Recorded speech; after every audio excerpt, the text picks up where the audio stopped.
Bonjour, bienvenue pour cette nouvelle bonne étape. Nous sommes à Sainte-Catherine-de-Fierbois, au cœur de la Champagne tourangelle. Nous allons faire la connaissance de Fabrice Barillet, qui est éleveur de chèvres et producteur de fromage, évidemment le célèbre Sainte-Maure. Et avec lui, nous allons voir les arcanes de cette production. Le printemps tourangeau s'annonce dans quelques semaines assez délicieux. Les oiseaux gazouillent, les bourgeons bourgeonnent, les premières jonquilles apparaissent. Eh bien, nous allons voir comment, quand la nature renaît, le goût des fromages prend un accent tout à fait nouveau. Vous me suivez, je vais goûter le Sainte-Maure de Fabrice Barillet.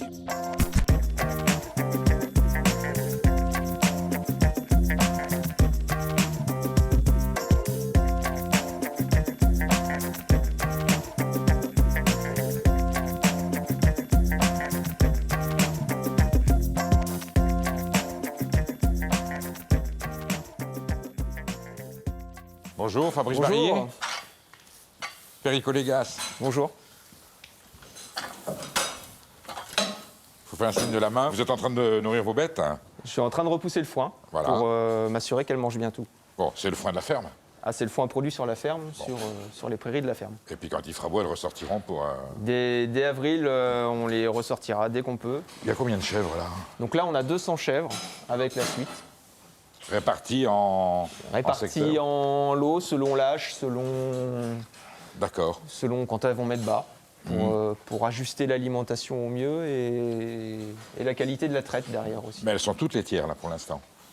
Là, elles sont toutes en lait, sauf un deuxième lot qui attendent encore les petits. D'accord. En gros, sur 200, il y en a combien qui sont vraiment en fonctionnement, si je peux m'exprimer ainsi? Donc une chèvre, elle est en production 10 mois sur 12. Donc sur 6 lots, vous enlevez un sixième à peu près sur l'année à chaque fois.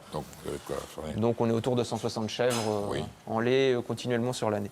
Ça nous donne combien de litres de lait par an, ça, à peu près? Donc moi j'ai des chèvres qui sont qu'au foin, donc je ne suis pas un gros producteur. Donc elles sont autour de 2,5 litres par chèvre par jour. Donc ça fait une production d'à peu près 350 à 400 litres par jour. Donc là, elles se nourrissent vraiment de la végétation? De la végétation présente naturellement sur les prairies. Donc on c'est a ce qu'on appelle des prairies naturelles, donc c'est la flore naturelle du coin. Donc votre Sainte-Maure, il mérite son terme d'appellation d'origine, parce que c'est vraiment la gueule de l'endroit. C'est le goût d'endroit. J'ai entendu un petit bêlement là. Oui, moi aussi, je crois qu'il y en a une qui est en train de travailler. Bah, écoutez, ça ne s'improvise pas. Une chèvre qui met bas, on va la voir en direct, la naissance du chevreau.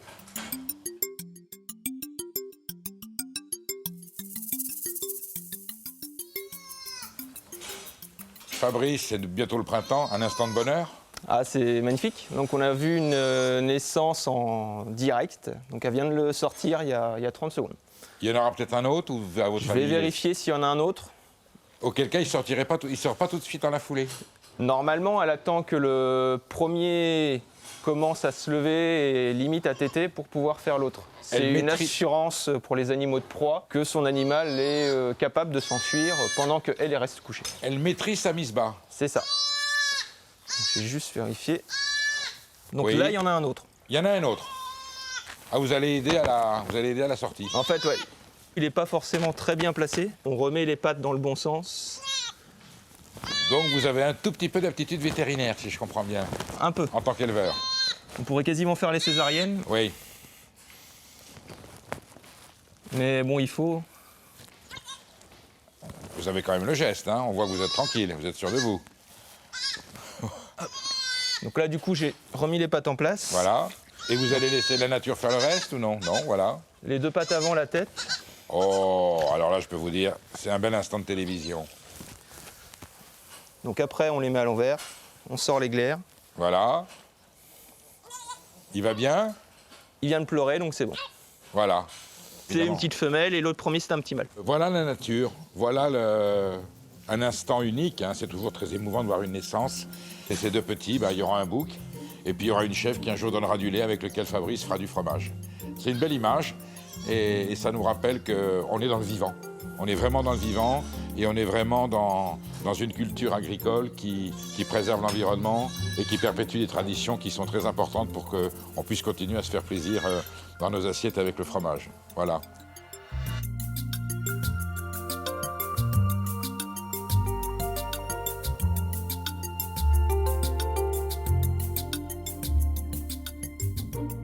Fabrice, dans combien de temps donnera du lait cette Celle-là, petite... dans un an et demi à peu près. Ah oui, quand même. Oui. Ça demande un petit peu de patience. Voilà. Et ensuite, ça produit pendant combien de temps? Le maximum, donc on essaie de les faire produire entre 7 à 8 ans à peu près. Ah, c'est long sans être très long non plus, tout à fait. C'est ça. Donc après, on essaye de faire des lactations longues pour éviter qu'elles aient trop de petits, pour qu'elles durent le plus longtemps possible. Alors ce lait, que devient-il? Qu'est-ce que vous en faites? Ensuite, le lait, on l'emmène en fromagerie pour le transformer en fromage AOP Saint-Pant-de-Tours. C'est le moment d'y aller là ou non? C'est ça. Ah, je vous suis.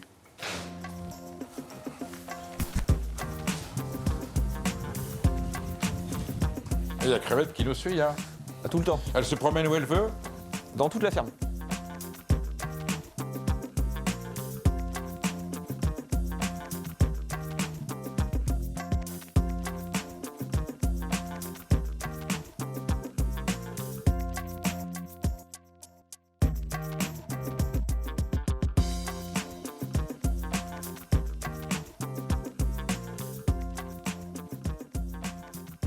Donc là, c'est la salle de caillage où on fait cailler le lait pendant 24 heures. 24 heures, ensuite ça passe Et ici. ensuite, on passe en salle de fabrication. Donc Voilà. ici, on a le moulage, le salage, et où on coupe les fromages et on met la paille. Voilà, donc là on est sur le conique, on est sur la face Sainte-Maure, c'est Donc ça? là, c'est un moule tronconique. Donc là, je vais- Donc là ils sont dans leur moule, Oui. et ce que je vois là, c'est ce qui est démoulé. Donc ça, c'est ceux qui ont été démoulés ce matin, Oui. et où on a inséré déjà la paille de seigle gravée au nom du producteur Ah et ça au y est, nom de la OP. c'est déjà équipé avec la paille de seigle. C'est ça. D'accord. Donc Et je peux vous en le- sortir une. Hop. Voilà. Donc voilà. Donc elle est mise à cette étape-là de Voilà, l'élaboration on met du le fromage à la bonne longueur, et ensuite, on met la paille de seigle dans le fromage. Voilà, donc il a été équipé par sa paille. C'est ça. Et maintenant il n'y a plus qu'à le Il n'y a plus qu'à le saler. Il n'y a plus qu'à le saler.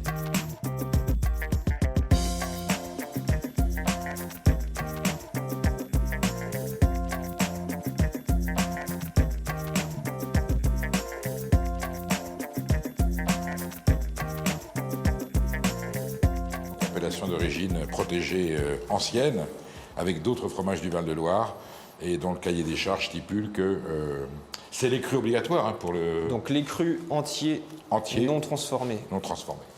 Interdiction de fromage congelé Voilà. et le lait de la traite sans report. On est dans une des éthiques les plus exigeantes des appellations d'origine, et on le voit bien quand lorsque déguste ce fromage que voilà, c'est un fromage authentique. Oui, en fait, voilà. Ce qui sur notre ferme et qui devient de plus en plus rare, c'est qu'on fait, comme ce qu'on peut appeler en boulangerie, du levain naturel. Ah oui. Ah oui, Donc en oui. fait, c'est le petit lait de notre lait qui rensemence le lait du lendemain. Oui, parce qu'on a oublié de parler, l'essentiel c'est le ferment. C'est C'est ça. ça qui fait l'âme du fromage, et donc c'est un ferment maison, Oui, un ferment indigène. c'est ça. Et Ça, c'est le summum de la qualité. C'est hein. la signature vraiment du fermier qui se perd un peu parce qu'on a des laits très très propres en ce moment. Et du coup, on a des levains qui sont de plus en plus pauvres. Donc C'est terrible à dire, mais Fabrice vient de mettre le doigt sur quelque chose de douloureux. Le monde est tellement aseptisé que le lait cru n'est pas aussi cru et pas aussi riche en ferments naturels, qui sont des bactéries, il faut dire ce qui est. Hein. Oui. Si le fromage, à un moment donné, a une odeur très forte, c'est parce qu'il y a une forme d'évolution fermentaire, et qu'aujourd'hui, le monde est tellement aseptisé que le lait cru n'est pas aussi cru qu'il était il y a 50 ans. c'est ça. Donc, il y a des producteurs comme vous qui sont obligés d'aller chercher des levures étrangères. C'est ça. Et moi, je me Chimique. refuse à faire ça parce qu'au final, on n'est pas différent d'une laiterie quand on Ce qui fait n'est ça. pas normal, Fabrice, c'est que ça ne soit pas indiqué sur l'étiquette, que vous n'ayez pas le droit de le mentionner, C'est vrai. ou que l'AOP devrait, l'INAO devrait exiger que lorsque le ferment, il est maison, il est de la ferme et qui vient du terroir, il est distingué par rapport à ceux qui achètent leur ferment dans une usine ou dans une pharmacie. Ça, je trouve que c'est une nuance fondamentale.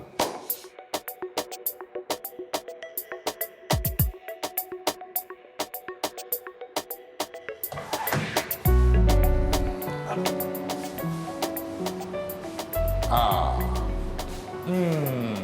Ça sent meilleur déjà. même à l'aveugle, on sait où on est. Donc on a toutes les variétés de fromages que vous élaborez. Là, on Fabrice. est dans le haloir, donc C'est c'est le la haloir. cave d'affinage. Donc ici, j'ai les différentes étapes d'affinage des fromages, jour par jour, marquées Et toutes les formes. par l'eau, avec toutes les formes de fromage qu'on fabrique. On a le Sainte-Maure demi-sec qui est comme ça, Demi-sec, qui a 15 jours. 15 jours. et plutôt le moelleux qui est voilà, Dijon. Donc on voit déjà la différence de taille entre les deux. Tout à fait. En fait, plus il se rétrécit, plus il va être sec, ce qui est normal. C'est ça. Parce qu'il continue à perdre de son eau, si je comprends bien.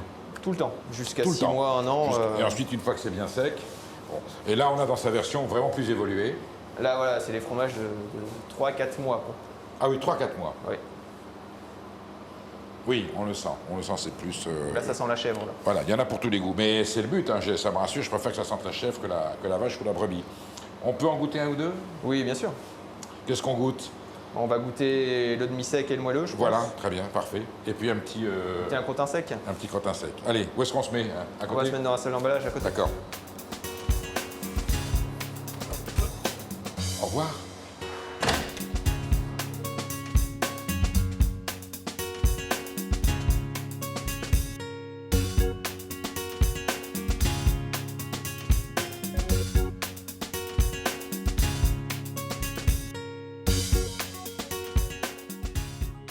Fabrice Barillet, merci de nous avoir accueillis. Merci à vous. D'avoir pris sur votre précieux temps qui est compté pour nous montrer les différentes étapes de votre élevage, vos jolies chèvres. Voilà, et puis la passion avec laquelle vous élaborez ces délicieux fromages. Combien ça coûte un fromage comme ça dans le commerce? Donc sur la ferme, ils sont vendus 4 €. Après, dans le commerce, selon où vous allez, ils seront entre 4,60 € et 6 €. C'est très cher. C'est inaccessible. Vous vous rendez compte le bonheur qu'on se fait pour 4 €. Quand on ramène ça au kilo, 16 € du kilo en fromage, eh ben, c'est pas beaucoup. Et vous en vivez quand même? On essaye. Oui, on roule pas en Rolls si on n'a pas d'avion privé, mais vous avez le bonheur d'habiter la Touraine et de faire le métier que vous aimez. Voilà, venez les chercher, venez les goûter, trouvez-les chez les fromagers de Tours. Voilà, chez M. Cartereau, Val de Tours. Et puis faites-vous plaisir avec les gens que vous aimez autour de la table, avec une bonne bouteille de vin de Touraine, et vous aurez un grand instant de culture sensorielle française.